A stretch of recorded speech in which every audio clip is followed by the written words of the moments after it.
And అలాగే I invite Shri Mareddy Srinivas గారు, వర్మ గారు, దెన్ కృష్ణరాజు గారు and all my colleagues from the district administration, media మిత్రులకి, విచ్చేసిన పోలీస్ వారికి, then all staff from secretariats, village and ward secretariats, and who are involved in pensions విషయంలో involve అయిన staff అందరు ఇక్కడే ఉన్నారు.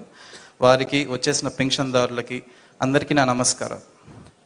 మనం ప్రతి నెల ఒక పండగలాగా జరుపుకునే ప్రోగ్రామ్ ఈ పెన్షన్స్. ఈ పెన్షన్స్ చాలా, అంటే ప్రతి గవర్నమెంట్లో రకరకాల స్కీమ్స్ చేస్తాం, రకరకాల సోషల్ వెల్ఫేర్ స్కీమ్స్ చేస్తాం, అంటే ఈ సామాజిక సంక్షేమ కార్యక్రమాలు చేస్తుంటాం. అందులో అతి ముఖ్యమైనది అండ్ చాలా పెద్ద సంఖ్యలో అందరికీ ఉపయోగపడేది ఈ పెన్షన్స్. సార్, నేను ఈ డిపార్ట్మెంట్లో ఒక 2 years వర్క్ చేశాను sir. On contrary to popular opinion sir, maximum ఒక 10-12% మేబీ ఏదన్నా అనర్హులకు రావచ్చు సార్, బట్ అట్లీస్ట్ 60% ఎక్కడికి కదలలేని వాళ్ళు, ఇంక ఇది తప్ప ఇంకో మార్గం లేకుండా బతకలేని వాళ్ళకి ఇస్తాం సార్ మనం. ఇది నేను ప్రాక్టికల్గా ఫీల్డ్ మీద చూసింది సార్. ఇది అలాంటి పెన్షన్స్ ఇవాళ వాళ్ళు ఇంకొకరి దగ్గర చేయి చాచకుండా వాళ్ళ చేతికి ఇంటికి వచ్చి 4,000, 5,000, ఇప్పుడు 15,000 కొందరికి అలా ఇవ్వడం అనేది I think it's very blessed to be part of this అని my personal opinion sir. And ఈ సందర్భంగా వస్తే మన జిల్లా వ్యాప్తంగా మనం 2,79,000 మందికి దాదాపుగా మనం పెన్షన్ ఇవ్వడం జరుగుతుంది. అండ్ పిఠాపురం కాన్స్టిట్యున్సీలో దాదాపు 40,000 మందికి ఇవ్వడం జరుగుతుంది. ఈ 2,79,000లో కూడా 4 రకాల పెన్షన్స్ ఇవ్వటం జరుగుతుంది. ఒకటి ఓల్డ్ ఏజ్ అంటే వృద్ధాప్య పెన్షన్, తర్వాత వితంతు పెన్షన్, తర్వాత వీవర్స్ అంటే ఈ పట్టు పరిశ్రమలో వాళ్ళు పనిచేసే వాళ్ళు, చేనేత కార్మికులు, టాటీ ట్యాపర్స్, కల్లుగీత కార్మికులకి, ఫిషర్మెన్ మత్స్యకారులకి, సింగిల్ ఉమెన్ ఒంటరి మహిళలకి, ట్రెడిషనల్ కాబ్లర్స్ అంటే చెప్పులు పని చేసుకుని అంటే లెదర్ వర్క్ చేసే వాళ్ళకి, దెన్ ట్రాన్స్జెండర్స్, దెన్ ఈ ఏఆర్టీ అంటే ఎయిడ్స్ కానీ అలాంటి కొంచెం ఇబ్బంది అంటే పనికి వెళ్ళలేని ఇంట్లో ఉండాల్సిన అవసరం ఉన్న ఇష్యూస్ ఉన్న వాళ్ళు, అంటే ఆ హెల్త్ ప్రాబ్లమ్స్ ఉన్న వాళ్ళకి, డప్పు కార్మికులకి, వీరందరికీ కలిపి దాదాపుగా మనం మన జిల్లాలో 2,36,000 మందికి ఇవాళ 3,000 వచ్చే పెన్షన్ 4,000 పెంచడం జరుగుతుంది. అలాగే డిజేబుల్డ్ పర్సన్స్ అంటే 40% కన్నా ఎక్కువ డిజబిలిటీ పర్సంటేజ్ ఉండి సదరం సర్టిఫికెట్ ఉన్న వాళ్ళకి, sir Sadaram certificate is a certificate doctor దగ్గర నుంచి ఒక పర్సన్కి ఇంత పర్సంటేజ్ ఆఫ్ డిజబిలిటీ ఉందని చెప్పడం sir. It's like A authenticated certificate for them. అది పెట్టుకుని they can claim for pension sir. 40% is the threshold sir మన గవర్నమెంట్ నామ్స్ ప్రకారం. 40% అని బేస్డ్ ఆన్ వేరియస్ పారామీటర్స్ ఈ పర్సన్ 100% డిజేబుల్, 10%, 20%, 30%, 40% వాళ్ళు గ్రేడ్ చేసుకుంటూ వస్తారు సార్. 40% దాటితే is eligible for pension sir. 40% లోపల ఉంటే he is not eligible for pension. He can still get disability certificate. Will be అంటే ఏదైనా జాబ్స్ కానీ దేనికైనా అప్లై చేసుకోవచ్చు డిజబిలిటీ సర్టిఫికెట్. కానీ పెన్షన్కి వచ్చేసరికి 40% దాటాల్సి వస్తుంది సార్. అది మెడికల్ డిపార్ట్మెంట్ చేసే ప్రక్రియ సార్. ఒక టీమ్ ఆఫ్ డాక్టర్స్ కూర్చొని ఆర్థో అంటే కాళ్ళకు సంబంధించి కీళ్ళకి సంబంధించి ఆర్థోపెడిషన్ చూస్తారు, కొన్ని ఈఎన్టీ సంబంధించి ఉంటాయి, రకరకాల స్పెషాలిటీ సంబంధించి డాక్టర్స్ చూసి ఒక పర్సంటేజ్ నిర్ధారిస్తాం సార్. సో అలాగా డిజబిలిటీ పెన్షన్స్ ఈరోజు 3,000 నుంచి 6,000 చేయడం జరుగుతుంది. అండ్ అలాంటి వారు మన దగ్గర 35,632 మంది ఉన్నారు.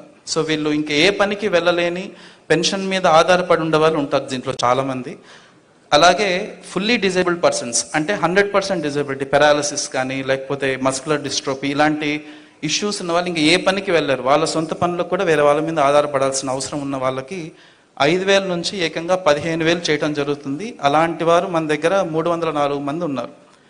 దీంతోపాటు క్రానిక్ డిసీజ్ అంటే ఎలిఫెంటియాసిస్ కానీ కిడ్నీ, లివర్ ఇలాంటి సమస్యలు ఉన్న వాళ్ళకి 5,000 నుంచి 10,000 చేయడం జరుగుతుంది. మన జిల్లాలో 123 మంది ఇలా ఉన్నారనమాట. సో ఇలా రకరకాల కేటగిరీస్ వాళ్ళ అవసరాలు గుర్తించి వారికి ఎంత మనీ వాళ్ళకి పెన్షన్ రూపంలో ఇస్తే వాళ్ళ అవసరాలకి ఇంకెవరి మీద ఆధారపడకూడదన్న ముఖ్య ఉద్దేశంతో ఇవాళ గవర్నమెంట్ వైపు నుంచి మనం ఈ పెన్షన్ ఎన్హాన్స్ చేసి అంటే పెంపుదల చేసి ఇవ్వడం జరుగుతోంది.